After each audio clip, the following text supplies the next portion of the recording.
ಗೊತ್ತಾ? ಬೇಗ ಮಾಡಿಬಿಡಿ. ಓಕೆ, ವಿಧಾನಸಭಾ ಅಧಿವೇಶನದ ಕಲಾಪದಲ್ಲೇ ಇವತ್ತು ಒಂದಿನ ಕರಾಳ ದಿನ. ಇವತ್ತು ಕಾಂಗ್ರೆಸ್ ಸರ್ಕಾರ ಈ ಅಧಿವೇಶನವನ್ನು ಒಂದು ಕರಾಳ ರೀತಿಯಾಗಿ ನಡೆಸಿದ್ದಾರೆ. ಗೌರವಾನ್ವಿತ ರಾಜ್ಯಪಾಲರು ಅವರ ಕರ್ತವ್ಯ ಏನಿದೆ, ಸಂವಿಧಾನದ ಅಡಿಯಲ್ಲಿ ಕೇಂದ್ರ ಮತ್ತು ರಾಜ್ಯ ಸರ್ಕಾರಗಳ ಸೇತುವೆಯಾಗಿ ಕೆಲಸ ಮಾಡೋದು ಅವರ ಕರ್ತವ್ಯ. ಆ ಕರ್ತವ್ಯ ರೀತಿಯಾಗಿ ಅವರು ಕೆಲಸವನ್ನು ಮಾಡಿದ್ದಾರೆ.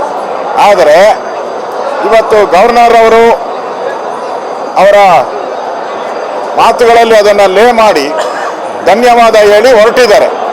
ಇದೇನು ಮೊದಲ ಬಾರಿ ಅಲ್ಲ. ಹಿಂದೆ ಭಾರದ್ವಾಜ ಅವರು ಇದ್ದಾಗೂ ಕೂಡ, ನಮ್ಮ ಸರ್ಕಾರ ಇದ್ದಾಗ, ಯಡಿಯೂರಪ್ಪನವರು ಇದ್ದಾಗ ಅವರು ಕೂಡ ಲೇ ಮಾಡಿಬಿಟ್ಟು ಹೊರಟೋದ್ರು. ಅವಾಗ ಕಾಂಗ್ರೆಸ್ಸಿನ ಗವರ್ನರು. ಹಿಂದೆ ಖುರ್ಷಿದ್ ಆಲಂ ಖಾನ್ ಅವರು ಕೂಡ ಗವರ್ನರ್ ಆಗಿದ್ದಾಗ ಅವರು ಕೂಡ ಲೇ ಮಾಡಿ ಭಾಳಷ್ಟು ಸರಿ ಹೋಗಿದ್ದಾರೆ. ಇದರಲ್ಲಿ ತಪ್ಪೇನಾಗಿದೆ? ಸಂವಿಧಾನದ ಪ್ರಕಾರ ಬರಬೇಕು, ಅವರು ಆ ಚೇರಲ್ಲಿ ಕೂತ್ಕೊಂಡು ಆ ಸರ್ಕಾರದ ಒಂದು ಭಾಷಣವನ್ನು ಲೇ ಮಾಡಿ ಹೋಗೋ ಅಧಿಕಾರ ಅವ್ರಿಗಿದ್ದೇ ಇದೆ.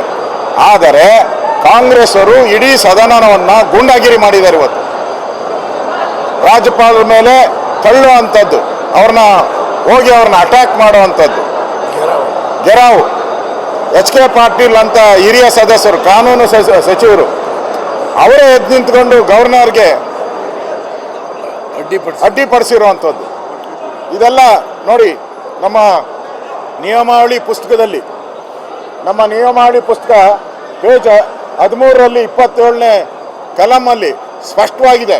ಏನಿದೆ ಅಂದರೆ, ರಾಜ್ಯಪಾಲರ ಭಾಷಣ ಅವಧಿಯಲ್ಲಿ ಅನುಸರಿಸಬೇಕಾದ ಕ್ರಮ ಸಂವಿಧಾನದ 175 ಅಥವಾ 176ರ ಅನುಚ್ಛೇದದ ಮೇರೆಗೆ ವಿಧಾನಮಂಡಲದ ಉಭಯ ಸದನ ಸಭೆ ಸೇರುವಾಗ ಅಥವಾ 175 ಅನುಚ್ಛೇದದ ಮೇರೆಗೆ ವಿಧಾನಸಭೆ ಅವಧಿಯಲ್ಲಿ ಯಾರೇ ಸದಸ್ಯರು ಯಾವುದೇ ಭಾಷಣ ಮಾಡುವ ಮೂಲಕ ಅಥವಾ ಯಾವುದೇ ಕ್ರಿಯಾಲೋಪ ವ್ಯಕ್ತಿ ರಾಜ್ಯಪಾಲ ಭಾಷಣಕ್ಕೆ ಮುಂಚೆಯಾಗಲಿ ಅಥವಾ ತರುವಾಯವಾಗಲಿ ರಾಜ್ಯಪಾಲರ ಭಾಷಣಕ್ಕೆ ಅಡ್ಡಿ ಉಂಟು ಮಾಡತಕ್ಕದ್ದಲ್ಲ ಅಥವಾ ವಿಘ್ನ ಉಂಟು ಮಾಡತಕ್ಕದ್ದಲ್ಲ ಮತ್ತು ಅಂಥ ಅಡ್ಡಿ ಅಥವಾ ವಿಘ್ನ ಸದನದ ಆದೇಶವನ್ನು ತೀವ್ರ ಉಲ್ಲಂಘನೆ ಎಂದು ಪರಿಗಣಿಸಬೇಕು. ವಿಧಾನಸಭೆಯ ಮುಂದಿನ ಉಪವೇಶದಲ್ಲಿ ವಿಧಾನಸಭಾಧ್ಯಕ್ಷರು ಈ ಬಗ್ಗೆ ವ್ಯವಹರಿಸತಕ್ಕದ್ದು. ಅಂದರೆ ಇಷ್ಟೂ ಜನದ ಮೇಲೆ ವಿಧಾನಸಭಾ ಅಧ್ಯಕ್ಷರು ಅವ್ರ ಮೇಲೆ ಕ್ರಮ ತೆಗೆದುಕೊಳ್ಬೇಕು, ಅವ್ರನ್ನ ಸದನದಿಂದ ಹೊರಗಡೆ ಹಾಕಬೇಕು. ಯಾರ್ಯಾರು ಸದಸ್ಯರು ಅಡ್ಡಿಪಡಿಸಿದ್ದಾರೆ, ಸ್ವತಃ ಲಾ ಮಿನಿಸ್ಟ್ರು ಅಡ್ಡಿಪಡಿಸಿದ್ದಾರೆ, ಇವ್ರನ್ನೆಲ್ಲರೂ ಕೂಡ ಸದನ ಶಿಕ್ಷೆಗೆ ಒಳಪಡಿಸಬೇಕು, ಅವ್ರನ್ನ ಸದನದಿಂದ ಹೊರಗೆ ಹಾಕಬೇಕು ಅಂತೇಳಿ ಪುಸ್ತಕದಲ್ಲೇ ಇದೆ. ನಾವು ಆಗ್ರಹ ಮಾಡ್ತಾ ಇದ್ದೀರಿ. ರಾಜ್ಯಪಾಲರು ಅವರ ಗೌರವ ಏನಿದೆ, ಘನತೆ ಏನಿದೆ ಅದನ್ನು ಕಾಪಾಡಿದ್ದಾರೆ. ಅವ್ರು ಯಾವುದೇ ರೀತಿಯಾದಂಥ ಸದನಕ್ಕೆ ಅಗೌರವ ಮಾಡಿಲ್ಲ. ಇವ್ರ ಬಿಲ್ಗಳೆಲ್ಲ ಹೋಗಿತ್ತಲ್ಲ ವಿಧಾನಸಭಾ ಬೆಳಗಾವಿ ಅಧಿವೇಶನದಲ್ಲಿ, ಎಲ್ಲ ಬಿಲ್ಗಳು ಸೈನ್ ಮಾಡಿ ಕಳಿಸಿದ್ದಾರೆ. ಅವಾಗ ಸರಿ ಇತ್ತಾ?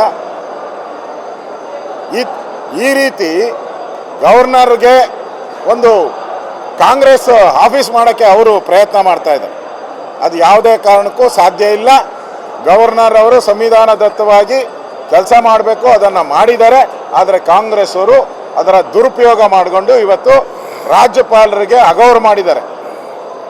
ಅವರ ಹೆಸರಲ್ಲೇ ಇವರೆಲ್ಲರೂ ಆದೇಶ ಹೊರಡಿಸೋದು.